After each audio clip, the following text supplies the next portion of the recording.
Hey guys, welcome back to my channel, and welcome to a video in which I react to Esquire magazine's top 50 fantasies of all time.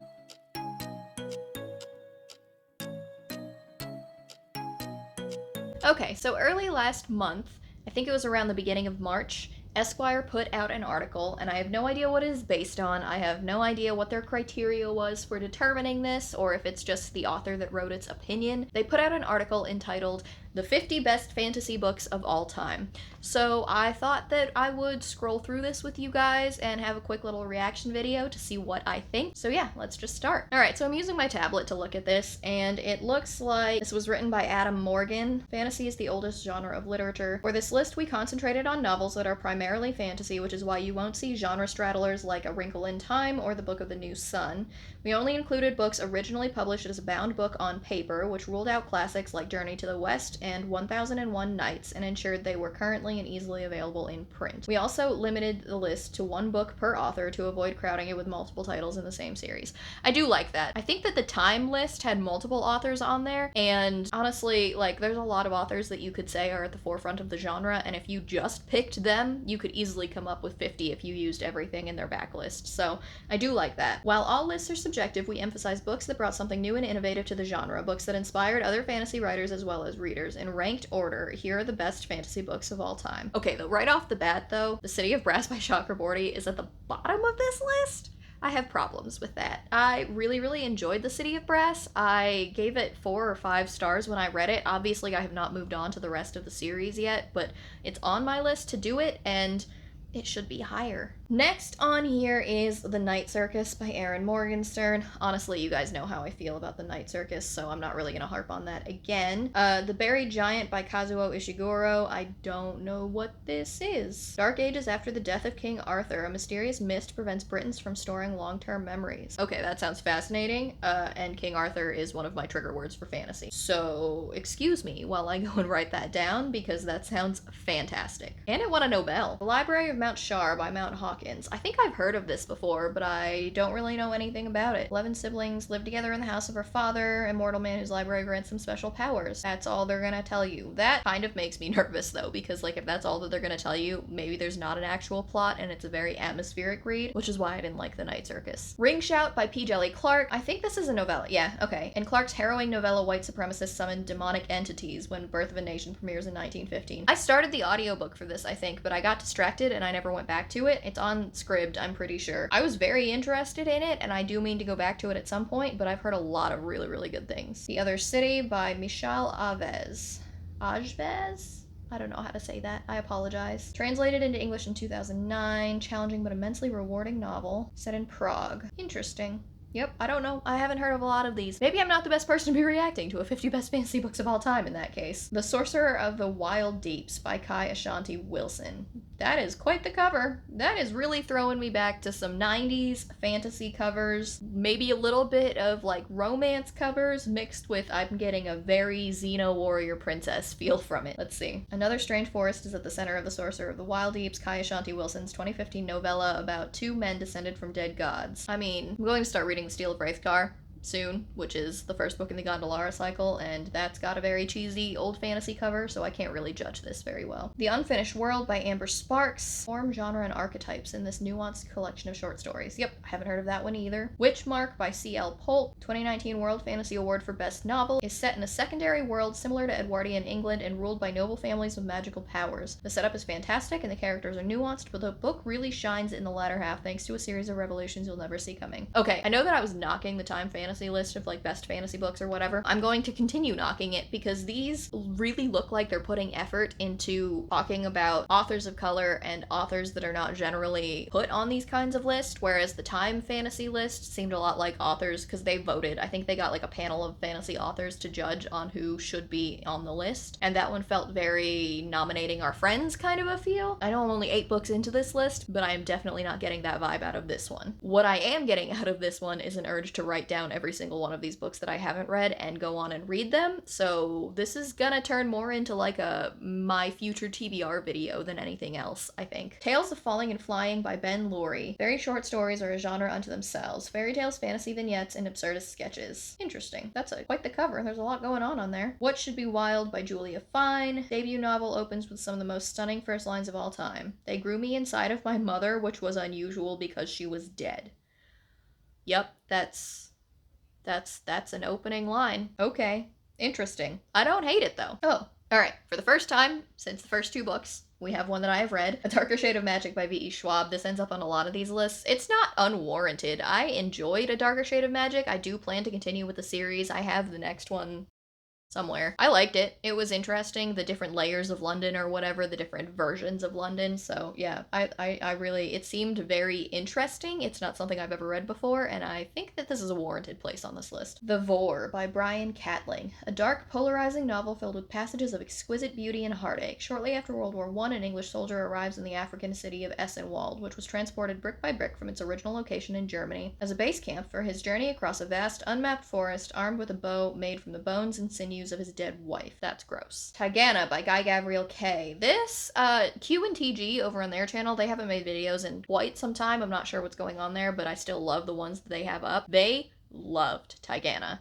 I know nothing about this. I've never read anything by Guy Gavriel Kay. I know that he can be polarizing. There's a lot of booktubers out there that like them and a lot of booktubers that don't. But yeah, this, a lot of people have a lot of good things to say about this. Black Tides of Heaven by Neon Yang. Another novella. Was a finalist for Nebula, Hugo, and World Fantasy Awards. That's quite the accomplishment. Twin Children of a Brutal Empress. Monastery where they develop magical powers. They declare their chosen genders as youths and fall into opposing sides of the war. Interesting. A Game of Thrones. It wouldn't be a list of best fantasy novels, I suppose, without putting this on there. I liked it. There was a lot going on in there, almost too much going on. Like, I like politics in my fantasy. A Game of Thrones, for me, just had a little bit too much of the politics in my fantasy and not enough of my fantasy, if that makes any sense. But I liked it. It was okay. I know that a lot of people really love it, so I don't mean to offend you. I know that I am on the losing side of that argument. The Subtle Knife by Philip Pullman. I really liked The Golden Compass when I read it as a kid. I've not read it since I was probably in the 6th or 7th. No, definitely 6th grade. They were interesting. I really liked them. I got to watch a couple episodes of the TV show, and I think that it was pretty good. But yeah, I don't have any complaints about this being on the list either. Queen of the Conquered by Kaysen Callender. I heard amazing things about this book. I would like to read this book, but I don't have any further thoughts on it. Kalpa Imperial by Angelica Gorodischer. Translated by Ursula K. Le Guin. Every chapter is narrated by a different storyteller and describes the rise and fall of an unnamed empire. Stardust by Neil Gaiman. I have not read this. I have not read really anything by Neil Gaiman except for the thing that he wrote with Terry Pratchett. So I really liked that, and I really liked the TV show, and I really love the movie of Stardust. It's one of my favorite movies, but like, I've heard good things. I've also heard mixed reviews about the writing style, and it just scares me. It scares me that I won't like Gaiman's writing style. The Blue Fox by Sion. It's 123 pages, surreal and haunting prose, an Icelandic priest who tracks a blue fox across a glacial landscape before descending into madness. Where the Mountain Meets the Moon by Grace Lin, inspired by Chinese folklore. A beautiful fantasy adventure about a young girl named Min Li, born into poverty on the muddy banks of the Jade River. She embarks on a quest. Oh, this is a children's book. That's cool. I like that they're putting a whole range of like age ranges on here, because usually these best fantasy books of all time are like saturated with either all adult and like really, really popular YA stuff.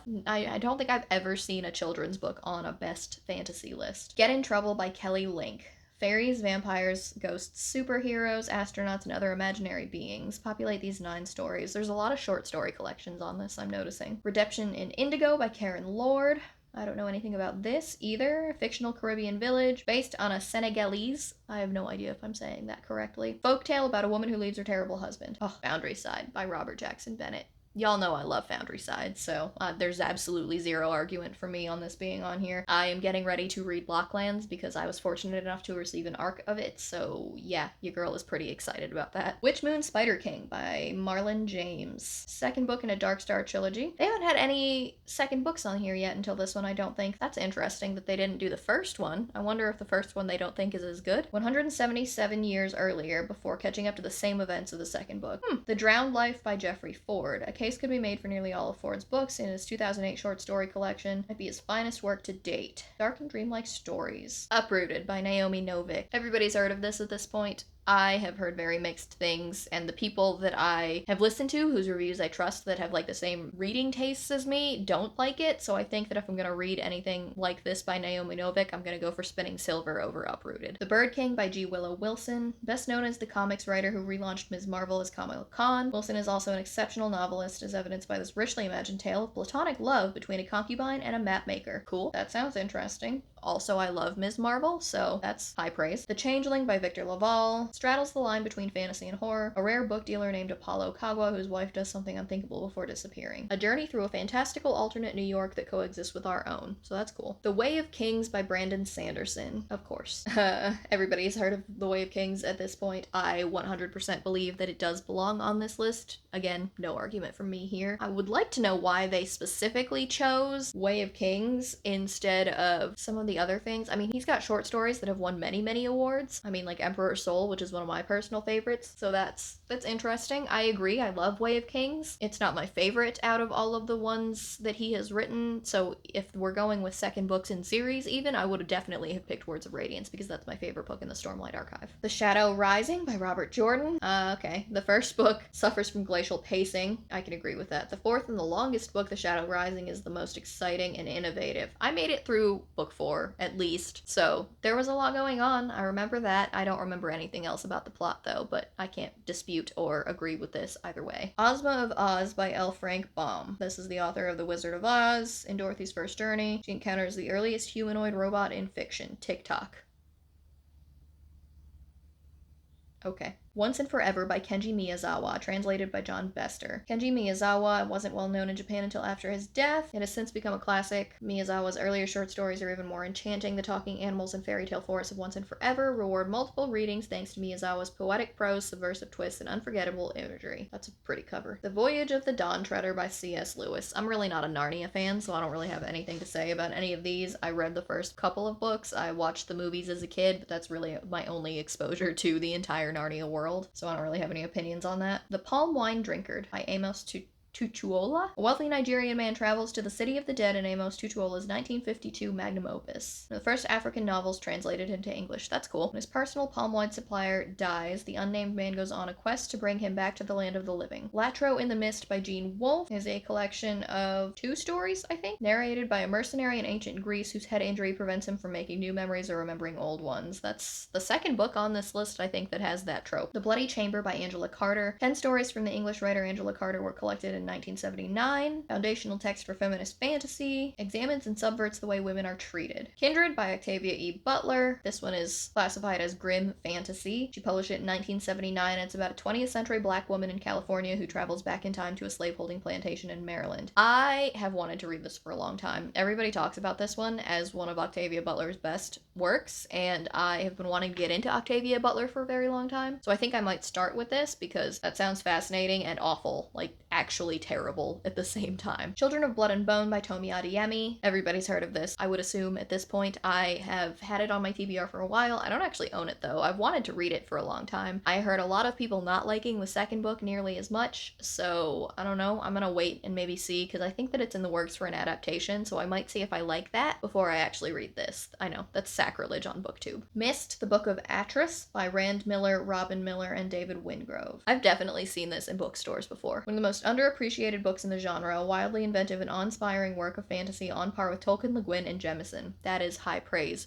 We haven't seen Jemison on this list at all. I have to assume that it's going to be in these top 10, because if it's not, there's gonna be some problems. A boy raised by his grandmother in the shadow of an extinct volcano in the desert until his father returns from the ruins of a lost civilization hidden deep beneath the surface of Earth. In that civilization, writers had the power to create linking books that allowed people to travel between worlds. That's cool. Circe by Madeline Miller. Everybody's heard of Circe. I'm not gonna harp on that. I haven't read it. I don't think that it's gonna be for me. I've heard that it's a little, I don't know. I have a feeling it's going to be a little bit too, like, historical fiction kind of atmosphere for me than actual straight up fantasy. I'm 100% judging this book based on the things that I've heard about it, but like, I don't know. I have zero desire to pick it up for some reason. A Stranger in a Laundry by Sophia Samatar. I've never heard of that either. Coming of age story full of unexpected twists. Jonathan Strange and Mr. Norrell by Susanna Clarke. I started this a very long time ago. I never got anywhere with it. I felt like I was reading some very historical prose, and that never really goes well for me. It's why I'm not a big classics reader. So yeah, I DNF'd it a very long time ago, and I just never felt the need to pick it back up. A Hero Born by Jin Yong, translated by Anna Holmwood. John has this, actually. We grabbed it at our local bookstore several months ago. He loved the cover, and he thought that it sounded really interesting. So we have it. Hopefully I'll get around to reading it soon. Apparently, it has become a cultural phenomenon on the scale of The Lord of the Rings in China. So that sounds fascinating. Who Fears Death by Nnedi Okorafor. George R.R. Martin is co-producing HBO's take on this. A post-apocalyptic version of Sudan. The title isn't a mantra, it's the translated name of the protagonist. The Grace of Kings by Ken Liu. Everybody's heard of this. I think that I have an ebook of the first book in this series. I know a bunch of the booktubers that I love and watch all rave about this series. I want to read it very, very badly. I just haven't gotten around to it yet. So yeah, I'm very excited to finally get around to reading this. The Wizard of Earthsea by Ursula K. Le Guin. Everybody loves these. I just didn't. Okay, this is an unpopular take, but I grew up loving the movie, like the terrible, terrible movie that was created, and I could admit that the movie was terrible, but I was like 6, and so I loved that movie. I watched it over and over and over again, and then when I picked up the book, it just felt a little bit lackluster to me in comparison, again, but I was like 8 when I picked up this book, so maybe I didn't understand the nuances of what she was writing, but I don't know, I never fell in love with that series, ever. Fellowship of the Ring by Tolkien. Obviously, I don't think this needs any introduction. Probably definitely belongs on this list, but it's number 2. And they put the 5th season by N.K. Jemisin at the top. I liked this. I didn't love it. I don't know. The writing style didn't jibe with me. And it's not even the second person that everybody tends to be scared of when they go into this, but like something about the writing style didn't work for me. I liked the characters, all of them. I liked the relationships. I liked the magic system. Everything about this was geared towards stuff that I would absolutely love, but I just didn't. I think I ended up giving it 3 stars maybe. It just wasn't for me, but obviously I am fairly alone in that opinion just because it has won so many awards and so many people love it so much. I do want to move on to the rest of the series someday, but yeah, I don't know. The plot was really good. The twist was, I didn't see it coming, so that's also great. But yeah, I don't know. It just wasn't for me. And that looks like that's the end of the list. So those are Esquire's top 50 fantasy books of all time. What do you guys think about the list? What do you think about where things fell on the ranking? For me, personally, there's a lot of stuff that I would have moved around, but I can't necessarily say how far up the list they would have gone in comparison because there's a lot of stuff on there that I haven't read. There's a lot of stuff that all I have experience with is what I've heard other people talk about. So yeah, let me know down in the comments what you guys think about that order. If you guys have read more of these than me, I would love to know your opinions on a lot of the ones that sounded really, really interesting. They all sounded really, really good though. So yeah, that's it for this reaction video, guys. So don't forget to like, comment, and subscribe if you want to see any more content from me. Down in my description box, you're going to see a rep code for Hello Lovely, which is cat15 for 15% off of your order. Under that are my links to my Goodreads, my Twitter, and my Instagram in case you guys wanted to follow me on any of those. But that's it for me today, guys, so I'll talk to you in my next video. Bye!